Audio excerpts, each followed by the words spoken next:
अपनी बेटी या बेटा का शादी करना चाहते हो तो आप ज़रा ठहर जाइए। मैं आपको ऐसे 5 सूत्र बताने वाला हूं जिससे आपकी अपनी बेटी का शादी करने में, रिश्ता ढूंढने में, उसके प्रति जांच पड़ताल करने में, वो लड़का हो या लड़की हो, दोनों का एक जांच पड़ताल इंक्वायरी करने में कि लड़का कैसा है, लड़की कैसा है, मेरे घर के लिए सही होगा कि नहीं होगा, मेरे बेटे को सम्मान करेगा कि नहीं करेगा, मेरे सास ससुर या माता पिता को सम्मान करेगा कि नहीं करेगा। तो आप ठहर जाइए। ABCDE 5 ऐसे फार्मूला आपको बताने वाला हूँ जिससे आपको शादी करने में अपनी बेटी का या बेटा का, उसके लिए लड़का हो या लड़की हो, ढूंढने में आपको बहुत मदद मिलेगा। इन 5 चीज़ों को देख लीजिएगा और आंख बंद करके आप शादी कर लीजिएगा। तो पहला मैं फार्मूला बताने वाला हूँ ए से एज होता है। एज आप देख लीजिएगा, एज अगर 2 साल 3 साल का आगे पीछे अगर होता है तो वो मायने नहीं रखता है। चाहे लड़की बड़ा हो 2 साल की 3 साल की या लड़का छोटा हो 2 साल 3 साल के लिए, तो मायने नहीं रखता है। उस चीज़ को आप आगे बढ़ा दीजिएगा।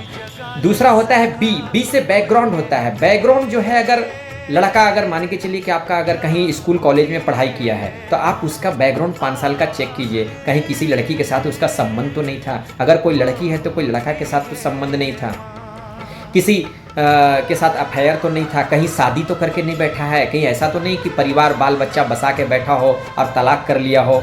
तो ये चीज़ें चेक करना, कहीं क्रिमिनल माइंड का तो नहीं है, कहीं कोई ऐसा FIR तो थाना में नहीं हुआ है, कहीं कोई ऐसा क्राइम तो नहीं किया है जिसके वजह से बच्चा का अभी जो है भविष्य जो है अभी वर्तमान में कुछ और दिखा रहा है, पहले कुछ और था। तो ये 5 साल पहले का बैकग्राउंड आपको चेक करना बहुत ज़रूरी है अपने बच्चों के लिए, चाहे वो लड़का हो या लड़की हो। तीसरा है कैरेक्टर। कैरेक्टर का मतलब होता है कि वर्तमान में जहाँ लड़का हो या लड़की हो रह रही है। अगर लड़की है तो किसी लड़का के साथ अभी वर्तमान में कोई चक्कर चल रहा है क्या? ऐसा तो नहीं ना कि कॉलेज में पढ़ रही है, स्कूल में पढ़ रही है तो किसी और लड़के को पसंद करके बैठी हुई है और शादी कहीं माँ बाप और करा रहे हैं। क्योंकि अक्सर देखा गया है लड़की किसी और लड़का को पसंद करते हैं और माँ बाप कहीं जाके और शादी करा देते हैं, उस घर के लड़के वाले का जिंदगी बर्बाद कर देते हैं, लड़का के माँ बाप का जीवन बर्बाद कर देते हैं। मैंने लड़का लोगों को भी देखा है कि लड़का को किसी और लड़की के साथ प्यार हो गया है और शादी उसके माँ बाप जो है ज़बरदस्ती करा देते हैं कि उस घर का लड़की हमें पसंद नहीं है, अदर कास्ट में है, अदर जात में है, उससे भी उस लड़की का जीवन को बर्बाद कर देते हैं। तो इससे आप सावधान होइए। वर्तमान में लड़का हो या लड़की हो, उसका वर्तमान आप उसका चेक कीजिए, जानिए कि व्यवहार कैसा है, किसी लड़की के पीछे तो नहीं है, किसी क्राइम के पीछे तो नहीं है, बोली वचन कैसा है, किस तरह से रहता है, क्या रहन सहन है, ये जानना आपके लिए बहुत ज़रूरी है। अगर आप ये चीज़ नहीं जान पाते हैं तो आप बहुत बड़ा धोखे खा रहे हैं, याद रखिएगा इस बात को। इसलिए शादी करने से पहले एक बार लड़की को भी साथ में बैठा के खुल के अकेले में आप बात कीजिए और कहिए कि आपकी मेरे साथ शादी हो रही है, क्या आप मेरे साथ रहना पसंद करते हैं। और बिल्कुल डरिए मत, झिझक मत होइए। इसमें आपकी जब शादी होगी ना तो याद रख लेना, आप ही को भोगना पड़ेगा, आप ही को कष्ट में रहना पड़ेगा, आप ही को दुख में रहना होगा। कोई भी आपके साथ खड़ा होने वाला इस दुनिया में नहीं है। तो यार लड़का हो या लड़की हो, दोनों को वर्तमान में जो है बात करनी चाहिए और खुल के बात करनी चाहिए। पसंद है तो आप करो, नहीं पसंद है मत करो, मैं 2 साल बाद ही शादी करूंगा, बेहतर रहूंगा।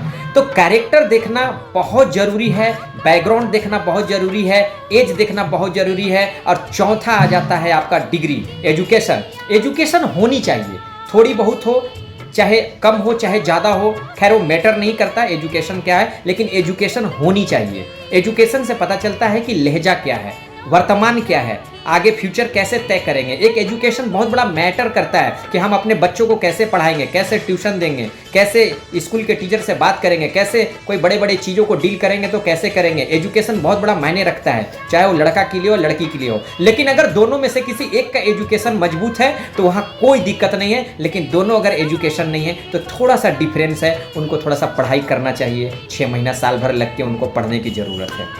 5वां है ई फॉर इक्वल। इक्वल आप सिस्टम में क्या कहता है कि आप जाइए अपने घर में, देखिए कि एक माँ बाप का उस घर में सम्मान है कि नहीं है।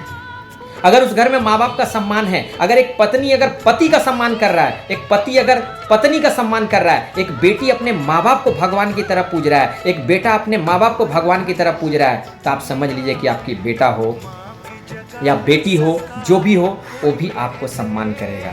तो ये एक बहुत बड़ा एक चीज़ है जो परिवार के अंदर माँ बाप का सम्मान, रिस्पेक्ट को देखा जाता है। तो इस रिस्पेक्ट को देखिए, कि पति का सम्मान, पत्नी का सम्मान, माँ बाप का सम्मान वो बहुत बड़ा मायने करता है। वहाँ से आपके जीवन का बेहतर भविष्य बनने में एक नई दिशा मिलेगी। उस घर का लड़की अगर आपके घर में आएगी ना, तो आपको भगवान की तरह सास ससुर नहीं देखेगी वो कि सास ससुर है, वो देखेगी मेरे माता पिता हैं। पति को भगवान की तरह पूजेगी, पूरे परिवार को एक साथ लेके चलेगी। लेकिन वो संभव तभी हो पाएगा जब उसके घर में उसका जब सम्मान रहेगा, उसके माँ बाप उसे सम्मान सिखाएंगे कि पति पति होता है, पत्नी पत्नी होता है, परमेश्वर होता है, ईश्वर होते हैं, उन्हीं के साथ जीवन बिताना होता है। तो ये चीज़ आप उसके घर में ज़रूर देखिएगा। जिस घर में बाप का इज्जत ना हो, जिस घर में माँ का इज्जत ना हो, उस घर में कतई कभी शादी मत कीजिएगा, नहीं तो आपका भी जीवन जो है नर्क बन जाएगा। पसंद आया हो तो लाइक कीजिए, शेयर कीजिए और हर वो इंसान तक वीडियो को शेयर कर दीजिए जो इंसान बिल्कुल अपने बेटा बेटी का शादी करने के बाद वो पीड़ित है, उनको मदद मिलेगी।